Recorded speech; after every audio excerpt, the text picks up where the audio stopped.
Hello dear students, मैं Vinod Kumar Tiwari, English teacher, शासकीय उत्कृष्ट उच्चतर माध्यमिक विद्यालय मैहर, जिला सतना, मध्य प्रदेश। मैं आज आप सभी को इस वीडियो के माध्यम से English class 10 lesson 8 one step ahead को डिटेल से आप लोगों को line by line Hindi translation करते हुए पाठ को समझाऊंगा। और आप यदि ध्यान से पाठ को अंत तक देखेंगे, सुनेंगे, तो निसंदेह आपसे यह लेसन बहुत अच्छे तरीके से तैयार हो जाएगा और आप इसमें दिए गए क्वेश्चन और आंसर को, इसकी एक्सरसाइज को बहुत ही आसान ढंग से हल कर पाएंगे, आंसर दे पाएंगे। आप लोग यदि lesson first, second, third, fourth, six, seventh आपने नहीं देखा तो इस वीडियो के लिंक में नीचे उनकी भी लिंक दी गई है। आप उनको टच करके उन लेसनों को भी आप तैयार कर लीजिए डिटेल रूप से, लाइन बाय लाइन ट्रांसलेशन करते हुए। उनको भी बहुत ही अच्छे ढंग से समझाया गया है with question answer and with exercise भी उसमें बताई गई है। तो चलिए आज हम आप सभी क्लास 10th इंग्लिश का लेसन 8 जिसका नाम है वन स्टेप अहेड, ठीक है, एक कदम आगे, जिसे भारत के पूर्व राष्ट्रपति APJ अब्दुल कलाम ने लिखा है। हम इसको समझेंगे, देखेंगे कि इस लेसन में आखिर है क्या। ठीक है, are you ready students? Okay, then we start the lesson. आप लोग किताब खोल लीजिए या इसी से देखते चलिए, जैसे में भी आपकी सुविधा हो। आप हेडफोन या ईयरफोन ज़रूर अपने कानों में लगा लीजिए ताकि बात आपको स्पष्ट रूप से सुनाई देगी। अगर स्पष्ट रूप से तो आपके अच्छे ढंग से समझ में भी आ जाएगा। इसमें जो डिफ़िकल्ट वर्ड्स दिए हैं बीच बीच में मैं उनकी हिंदी भी आप लोगों को बताता चलूँगा जहाँ भी डिफ़िकल्ट वर्ड्स आएंगे। Okay, ready? Now listen the first paragraph of this lesson, what is written on it. Now, through the window of the compartment, I watched the countryside slip past. Compartment मतलब railway का डिब्बा। मैं अपने डिब्बे में बैठे बैठे गांव का जो दृश्य था उसको खिड़की से देख रहा था। From a distance, the men in the field in their white dhotis and turban and the women folk in bright splashes of color against the green background of paddy fields seemed to inhabit some beautiful paintings. मैंने अपनी खिड़की से देखा कि कहीं दूर आदमी खेतों में धोती और सिर पर पगड़ी बांधे हुए काम कर रहे हैं और औरतें उस हरी हरी घास के बीच में रंग बिरंगी साड़ी पहने हुए काम कर रही थी। तो ऐसा लग रहा था कि जैसे किसी पेंटर ने पेंटिंग की हो, चित्रकारी की हो, ऐसे वो लोग घास के खेत में नज़र आ रहे थे, पेंटिंग जैसे दिखाई दे रहे थे। Okay, now see the sentence again. I sat glued to the window. मैं खिड़की से चिपका हुआ बैठा रह गया। पैडी मीन्स होता है धान का खेत। Almost everywhere people were engaged in some activity which had a rhyme and tranquility about it. Men driving cattle, women fetching water from streams. लगभग सभी जगह इंगेज मतलब व्यस्त होना, लोग अपने अपने कामों में व्यस्त थे और बड़ी ही उनके मन में शांति, ट्रैंक्विलिटी मतलब होता है शांति, शांति नज़र आ रही थी। आदमी जो हैं गाय भैंसों को ले जा रहे थे, औरतें झरने से पानी भर रही थी। Occasionally a child would appear and wave at the train. Wave मतलब होता है ऐसे हाथ हिलाना। तभी एक लड़का वही खिड़की के सामने से आता है और ऐसे हाथ हिलाता है। ट्रेन जा रही है, लड़कों की आदत होती है वो ऐसे ऐसे हाथ हिलाते हैं, तो वो हाथ हिलाता है। See the next paragraph, it is astonish. Astonish मतलब होता है आश्चर्यचकित होना। It is astonish how the landscape change as one moves northwards. ये बड़ा अद्भुत था कि उत्तर की ओर चलते हुए कैसे नज़ारे अलग अलग बदलते चले जा रहे हैं, अलग अलग दृश्य प्रकृति के देखने को मिल रहे हैं। The rich and fertile planes of the river Ganga and it's numerous tributaries have invited inventions, turmoil and changes. Fertile, FERTILE, fertile मतलब उपजाऊ, न्यूमरस मतलब अनेक, ट्रिब्यूटरीज मतलब सहायक नदियाँ, इन्वेशन मतलब आक्रमण करना, टर्मोइल मतलब उथल पुथल। ठीक, गंगा का जो उपजाऊ मैदान है वहाँ गंगा और उसकी कई सहायक नदियाँ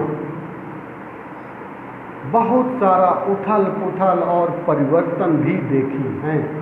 उन मैदानों में परिवर्तन भी दिखाई देता है। Around 1500 BC, fair skinned Aryans swept in through the mountain passes from the far north west. उत्तर पश्चिम की ओर से सफ़ेद आर्यन मतलब अंग्रेज लोग 1500 BC में उत्तर पश्चिम की ओर से दर्रों को पहाड़ी की चोटियों से होते हुए, दर्रों से होते हुए हमारे यहाँ प्रवेश किए थे। The 10th century brought Muslims, और 10वीं शताब्दी में मुस्लिम लोग यहाँ आए। Who later mingled with the local people and become an integral part of this country. mingled मतलब मिल जाना, इंटीग्रल मतलब होता है अहम हिस्सा बन जाना जिसे अलग न किया जा सके। 10वीं शताब्दी में मुसलमान लोग आए जो इस देश के लोगों के साथ घुल मिल गए और इस देश का अहम हिस्सा बन गए। One empire gave way to another, एक राज्य रहा फिर दूसरा राज्य रहा, इस तरह से चलता रह गया। रिलीजियस कन्क्वेस्ट कंटिन्यूड, धार्मिक विजय होती रही। कन्क्वेस्ट मतलब होता है विजय, रिलीजियस मतलब धार्मिक। All this time the part of India south of the tropic of cancer remained largely untouched. untouched मतलब अछूता।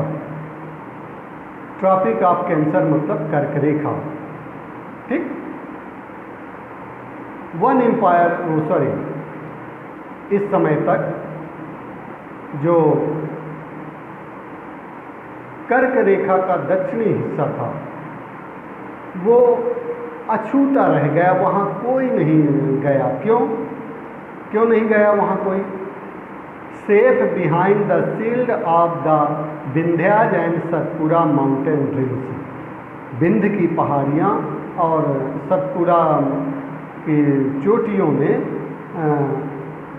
कर्क रेखा के उत्तरी और दक्षिणियों को सुरक्षित रखा। The Narmada, Tapti, Mahanadi, Godavari and Krishna rivers had woven a net of almost inaccessible protection for the tapering Indian peninsula. Narmada, Tapti, Mahanadi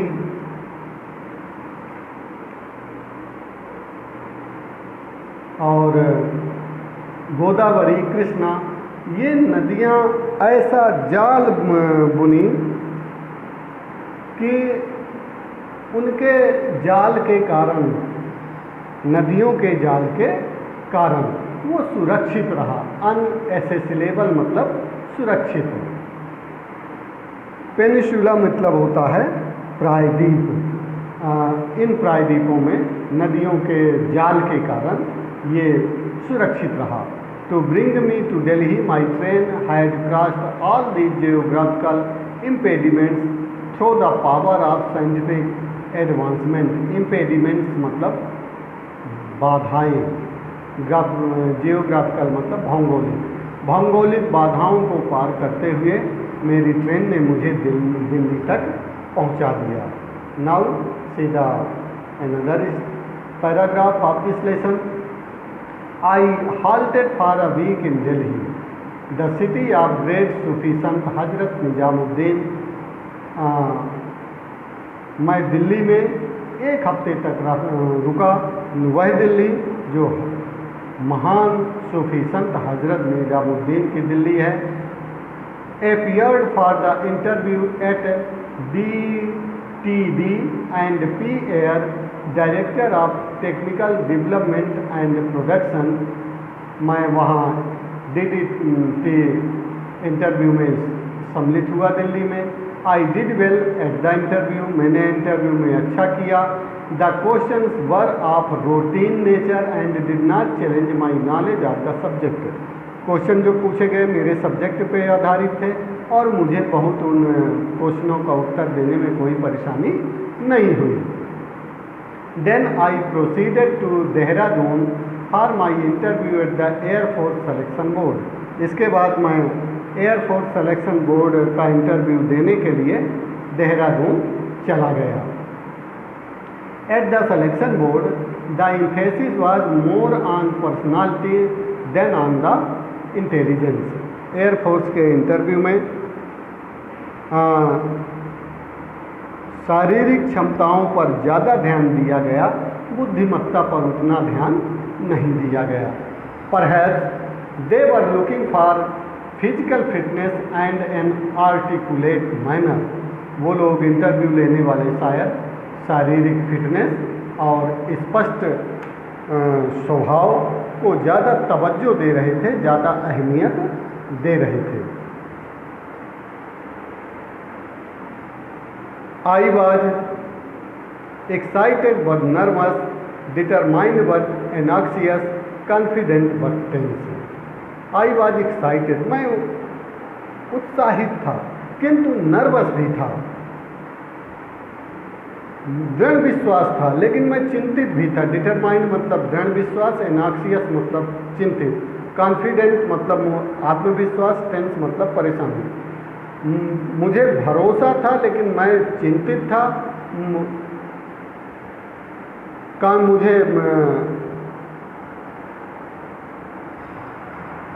मुझे निश्चितता भी थी, इसके बावजूद भी मैं कुछ परेशान भी था। I was excited, I could only finish 9th in the batch of 25 examined to select 8 officers for commissioning in the air force. 25 लोगों को बुलवाया गया था, उनमें से मैं 9वां था जिसे इंटरव्यू के लिए बुलवाया गया था। आई वॉज डीपली डिसअपॉइंटेड, मैं बहुत ज़्यादा निरुत्साहित हो गया था। डिसअपॉइंटेड मतलब निरुत्साहित होना, निराश होना। It took me some time to comprehend that the opportunity to join the air force had just slipped through my fingers. मुझे थोड़ी देर बाद मालूम हुआ कि मेरा सिलेक्शन एयरफोर्स के लिए नहीं हुआ, मौका मैंने ये खो दिया। I dragged myself out of the selection board and stood at the edge of a cliff. मैं इंटरव्यू वाले स्थान से आकर के एक चट्टान में जा कर के खड़ा हो गया। क्लिफ मतलब होता है चट्टान, एज मतलब किनारे, चट्टान के किनारे खड़ा हो गया। There was a lake far below, और नीचे वहाँ एक झील थी लेक मतलब झील। I knew that the days ahead would be difficult. मुझे यह एहसास हो गया था कि आने वाला दिन परेशानियों भरा है। There were question to be answered and a plan of action to be prepared. मुझे मालूम था कि अंदर कई प्रश्न हैं जिनका मुझे उत्तर चाहिए और मुझे काम करने की तैयारी भी करनी होगी। I trekked down to Rishikesh. इसके बाद मैं ऋषिकेश चला गया। फिर next paragraph, I bathed in the Ganga and revelled in the purity of its water. मैं गंगा के निर्मल शुद्ध जल में स्नान किया। Then I walked to the Sivananda ashram situated in a little way up the hill. इसके बाद मैं ऊंची पहाड़ी पर शिवानंद का साधु का आश्रम था, वहाँ चला गया। I could feel intense vibrations when I entered. जब मैं उनके निवास स्थान पर गया, साधु की कुटिया में गया, तो मैं काफ़ी परेशान था। I saw a large number of sadhu seated all around in a state of trance. मैंने देखा कि वहाँ बहुत सारे साधु लोग समाधि लगाए हुए वहाँ बैठे हुए हैं। ट्रांस मतलब होता है समाधि, TRANCE। I had read that sadhus were psychic pupil who know things intuitively, and in my dejected mood I sought answer to the doubts that troubled me. मैंने ये पढ़ा था कि साधु आध्यात्मिक होते हैं। साइकिक मतलब आध्यात्मिक होते हैं। आध्यात्मिक उनको कहते हैं जो अंतर आत्मा में चल रही बात को भी जान लेते हैं। और मुझे भी जो निराशा थी, जो दुख था, उनका समाधान भी, अपनी शंकाओं का समाधान मुझे भी चाहिए था, जो मुझे परेशान कर रही थी। ये पैराग्राफ जो है बार बार परीक्षा में पूछा जाता है, आता है आपके पेपर में। इस पैराग्राफ को आई मेट स्वामी शिवानंद, इसको जरूर ध्यान से आप लोग सभी देखिएगा। ये बार बार पेपर में आया करता है ये पैराग्राफ, ध्यान से देखिएगा इसको। आई मेट स्वामी शिवानंद, मैं स्वामी शिवानंद से मिला। A man who looked like a Buddha, ऐसा गौतम बुद्ध के समान वो नजर आ रहे थे। Wearing a snow white dhoti and wooden slippers, वो सफ़ेद साड़ी, धोती जो बर्फ के समान सफ़ेद थी, वो धोती, और पैर में खड़ाऊँ पहने हुए थे। He had an olive complexion and black piercing eyes, चमकता हुआ उनका चेहरा और गहरे काले रंग की उनकी आँखें थीं। I was struck by his irresistible, almost childlike smile and gorgeous manner.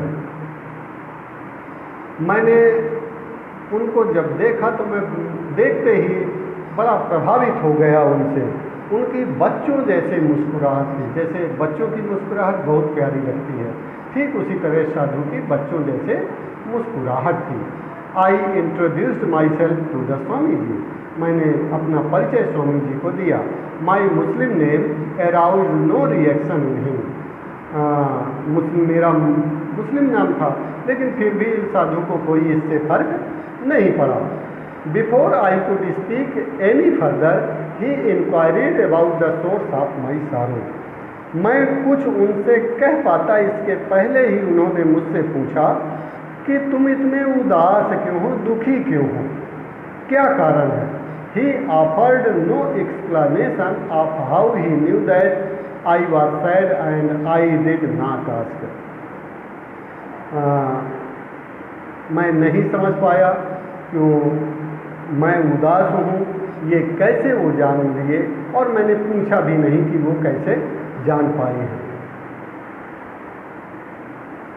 Next paragraph देखिए। I told him about my unsuccessful attempt to join the Indian air force and my long cherished desire to fly. मैंने उनसे Indian air force में मेरा selection नहीं हुआ इसके बारे में बताया, क्योंकि मैं एयरफोर्स में, मेरी बेहद चाहत थी कि मैं एयरफोर्स में भर्ती जाऊँ एयरफोर्स में। ही smiled washing away all my anxiety almost instantly. Anxiety मतलब चिंता, इंस्टेंटली मतलब तुरंत। वो मुस्कुराए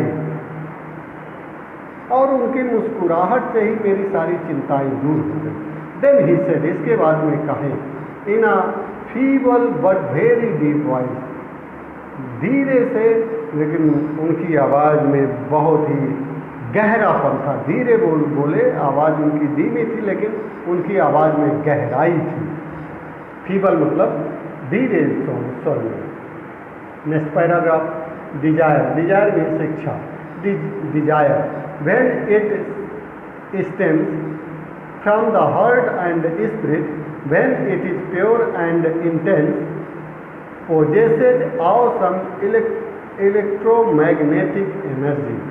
Desire, इच्छा, when it stems from heart and spirit, जब यह हमारे अंतर आत्मा में कोई इच्छा, चाहत समा जाती है और जब इसकी चाहत बिल्कुल गहरी हो, शुद्ध हो, तो इसमें एक अद्भुत एनर्जी पैदा हो जाती है। This energy is released into the ether each night as the mind falls into the sleep state. और यह इलेक्ट्रोमैग्नेटिक एनर्जी जो होती है रोज रात में हर व्यक्ति में निकलती है जब आदमी अच्छी गहरी नींद में होता है। Each morning it returns to the conscious state reinforced with the cosmic currents. और सुबह उठते ही ये फिर से अपनी अवस्था में चली जाती है। That which had been imaged will surely and certainly be manifest. You can rely young man upon this ageless promise as surely as you can rely upon the internal unbroken promise of sunrise and of spring.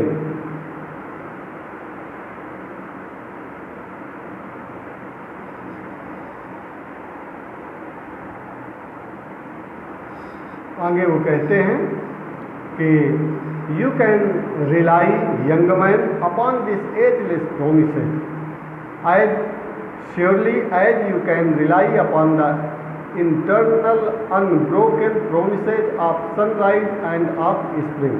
तुम इन बातों पर उसी तरह विश्वास कर सकते हो, बिल्कुल सच्चा है, जैसे कि सूरज का निकलना और बसंत ऋतु का आना बिल्कुल सत्य है, उसी तरह ये बातें भी सत्य है, तुम विश्वास कर सकते हो।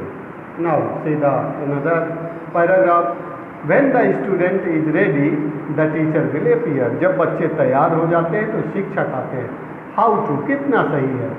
Here was the teacher to show the way to student who had nearly gone astray. Astray means होता है भटक जाना, पथभ्रष्ट हो जाना, भटक जाना अपने रास्ते से।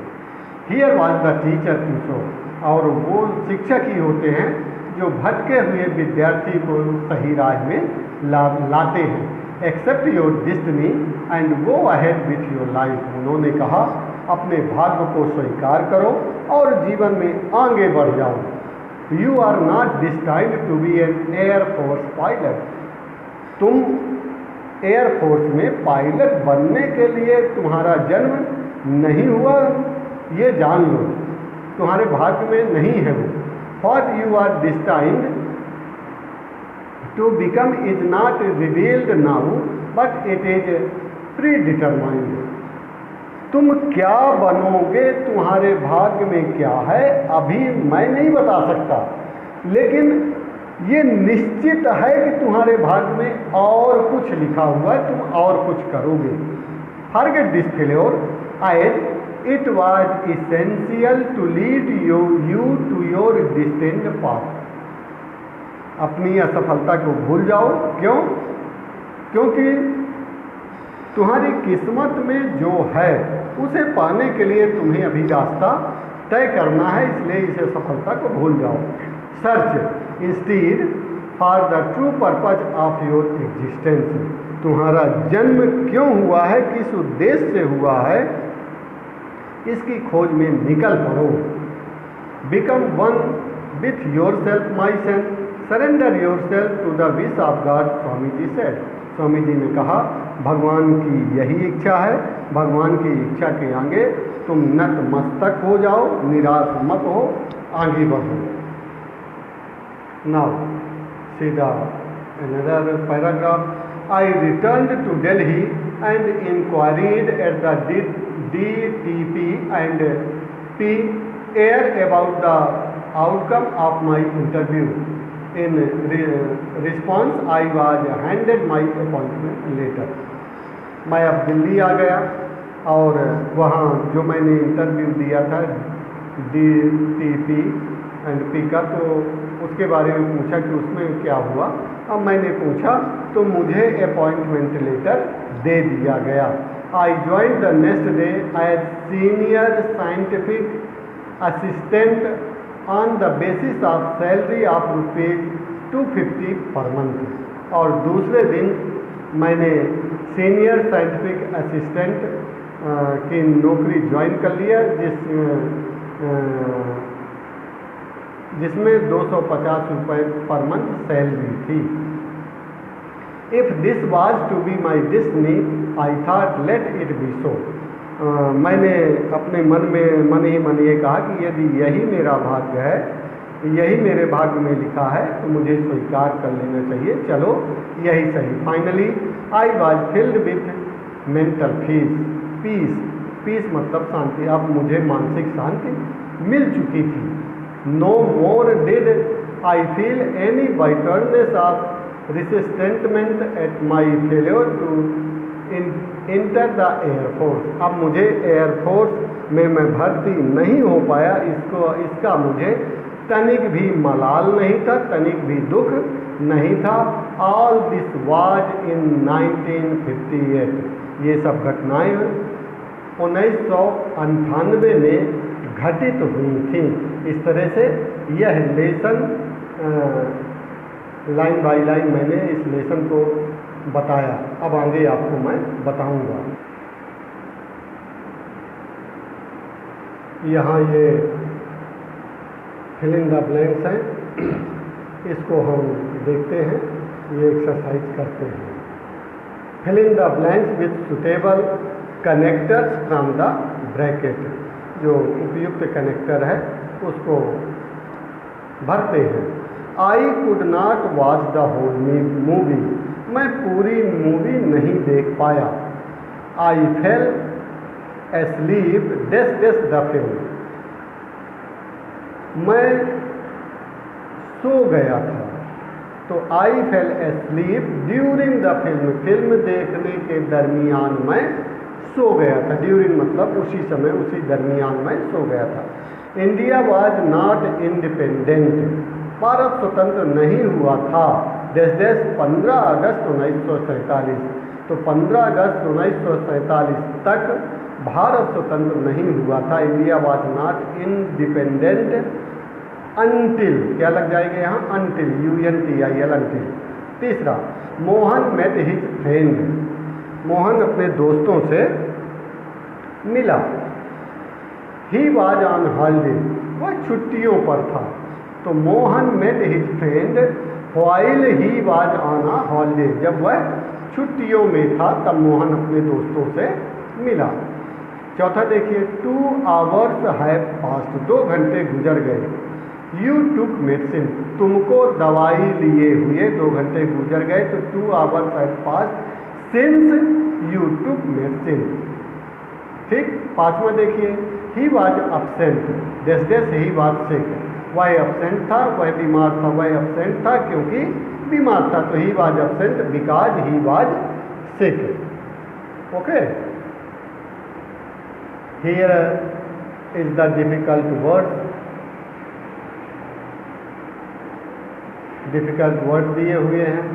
आप वीडियो को पॉज करके इनको आप अपनी कॉपी में लिख लीजिए और इनको याद करिए, क्योंकि बिना वर्ड पावर के आपकी अंग्रेजी इम्प्रूव नहीं हो सकती है। इसलिए आप इनको ज़रूर याद करिए। यहाँ डिफ़िकल्ट वर्ड आपके लिए दिए हुए हैं। आप वीडियो को पॉज कर लीजिए, रोक लीजिए और रोक करके अपनी कॉपी में इनको लिख लीजिए और याद करिए। ठीक है, चलिए अब हम क्वेश्चन आंसर देखते हैं। Why did doctor Kalam go to Delhi? Doctor Kalam Delhi क्यों गए थे? तो he went to Delhi to appear for the interview at DTP&P air वे DTP, ठीक है, क्यों गए थे? इंटरव्यू देने के लिए DTP में। फिर दूसरा देखिए, why did doctor Kalam go to Dehradun? Dehradun क्यों गए थे? He went to Dehradun for his interview at the air force selection board. Dehradun air force selection board में इंटरव्यू देने गए हुए थे। What did Dr. Kalam want to become in the Air Force? वायुसेना में डॉक्टर कलाम क्या बनना चाहते थे? He wanted to become a pilot in the Air Force. Pilot बनना चाहते थे एयर फोर्स में।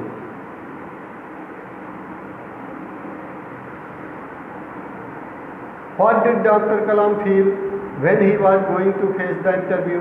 He was excited but nervous, determined but anxious, confident but tense। ठीक,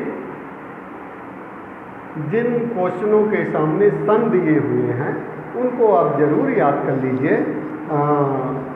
उनको पहले आप याद करिए, अच्छे तरीके से याद कर लीजिए। इसके बाद में यदि आपको समय मिलता है तो आप उनको भी, जो क्वेश्चन में सन नहीं दिया उनको भी याद करिए, लेकिन सन वाले यहाँ क्वेश्चन बेहद इम्पॉर्टेंट है, उनको आप जरूर याद कर लीजिए। फिर देखिए पांचवा, why did doctor Kalam go to Shivanand Ashram? क्यों गए थे शिवानंद आश्रम के यहाँ?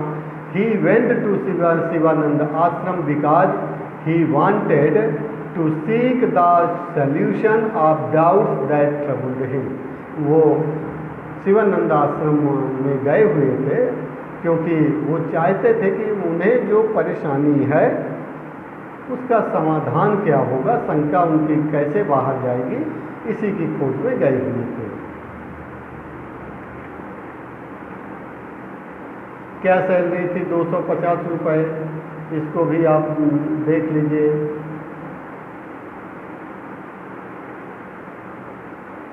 Describe the appearance of Swami Sivananda. Swami Sivananda कैसे दिखते थे? तो Swami Sivananda looked like a Buddha, Buddha जैसे दिखते थे।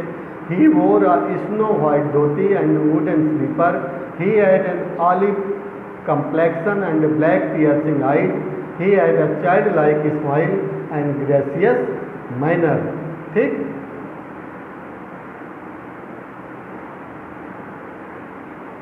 How did Swami Shivanand console doctor Kalam? कैसे उनको शांति दी, संतावना दी? स्वामी शिवानंद सेड टू कलाम, कलाम से कहे, accept your destiny and go ahead with life. अपने भाग्य को स्वीकार करो और जीवन में आगे बढ़ जाओ। You are not destined to be an air force pilot. तुम्हें एयरफोर्स में पायलट बनने के लिए ईश्वर ने नहीं बनाया।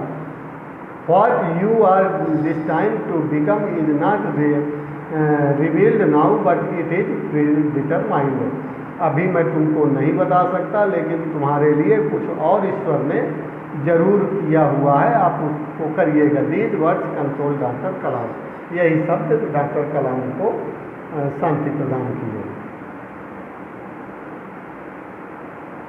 How should we take our failure? हमें अपनी असफलता कैसे लेना चाहिए? तो we should forget our failure as it is essential to lead us to our destine path success is never certain and failure is never final. लेना चाहिए कि सफलता निश्चित नहीं होती और हार कोई अंतिम हार नहीं होती। ठीक है,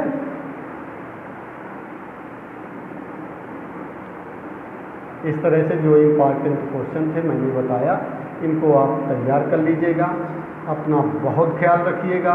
वीडियो को लाइक और सब्सक्राइब ज़रूर कर लीजिएगा ताकि मेरे वीडियो आपको और भी मिलने में आसानी हो जाएगी। अन्य वीडियो भी मैं डालूँगा, आपको आसानी से मिल जाए, आप परेशान ना हो। इसलिए इसको लाइक और सब्सक्राइब ज़रूर कर लीजिएगा। बहुत बहुत धन्यवाद आप सभी का।